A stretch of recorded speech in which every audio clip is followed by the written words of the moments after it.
Hey folks, so just real quick want to show you, got the steel in today, and this was actually courtesy of Cliff Stamp. He wants to try this steel and he bought a piece of it and sent it to a couple of us friends to try. This is very expensive. This is SM100, also known as nitinol, I think 60 it is, nitinol 60 or 90, I think 60, nitinol 60.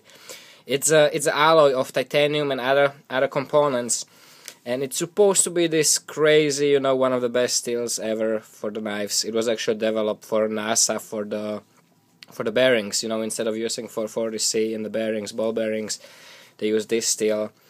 Supposed to be super high wear resistant, completely corrosion proof, so you know, rust resistant completely. And you know, people like Ferrum Forge use this, and he loves it. So I'm curious. I'm very curious how good it really is. He said it actually compares to the good edge holding, like with the good steels like L-Mags or N390 and stuff like that. But it's supposed to be pretty tough or flexible and good for knives. So gonna try it. Project idea behind this is this was already heat treated by actual manufacturer themselves. You can actually see this is actually the cool factor about this, that it has a titanium in it. It has pretty much all the things what titanium has. So this can be actually anodized, if I remember right. And you can see it by the heat treat too. Really cool colors. This was, I think, quenched on a plate, and it left some really cool pattern on it.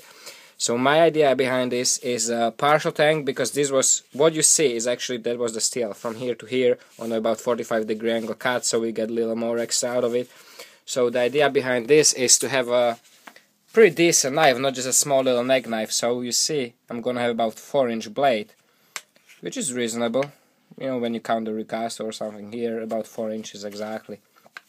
So decent sized blade, and the handle will be hidden handle, probably like that. So the overall knife will be probably something like 9 inches. Yeah, sounds about right, 9 inches.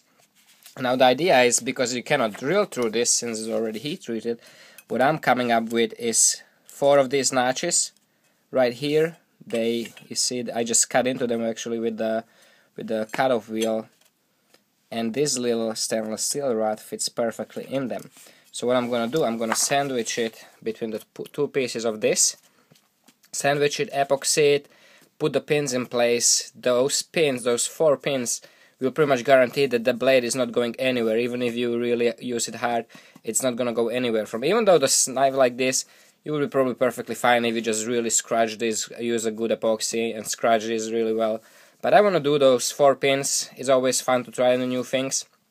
And then ideally I would fill up the gap between the 2 scales with the material and epoxy. That I'm gonna just go with the steel reinforced epoxy and fill it up completely. I did it with past with regular epoxies and it held up good. So I'm gonna use a steel reinforced, you know, that JB weld, and use that as a, you know, to fill up the gap.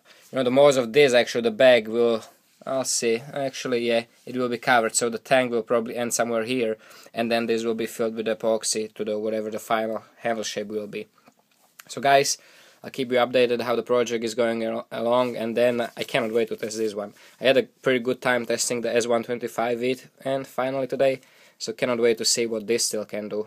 It's supposed to be the miracle steel, so we'll see.